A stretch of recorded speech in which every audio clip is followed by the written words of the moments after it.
Imbes nga malipay tungod kay nahuman na gyud ang grabeng kainit nga dala sa El Nino, problema na sab sa baha ang atong giatubang karong ting-uwan.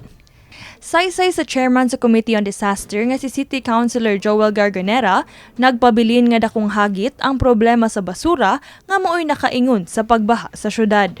Ang kapait na lang, pagsugod sa uwan, ang basura nga na sa taas, mudagayday, stack up gud pag abot na diris mama.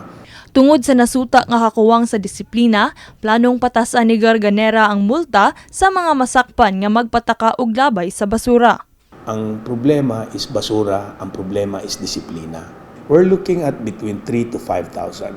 Kay if this is the only way for people nga hadlok, gani nagkanayon sab ang konsihal nga nagkadayang mga kalihukan ang gipahigayon sa kagamhanan aron malikayan ang grabeng pagsaka sa tubig baha sama sa mga cleanup drive o ingon man paglimpyo sa mga river troopers sa mga sapa sa dakbayan.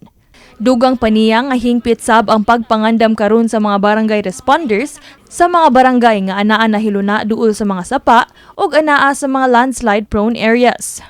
Kato mga areas nga naay mga creeks nga naay tendency nga musaka, nanatay gipang butang dito nga mga tumbanan nga ug moabot niya ning katasa ang mga tubig, then they will work for the evacuation of the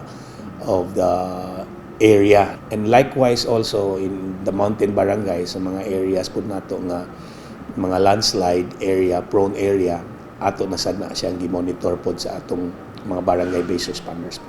Isip overseer sab sa Cebu City Disaster Risk Reduction and Management Office kon CCDRRMO, saysay ni Garganera nga iyang sutaon ang mga alegasyon mahitungod sa mga kahiwian nga nahitabo sulod sa maong departamento.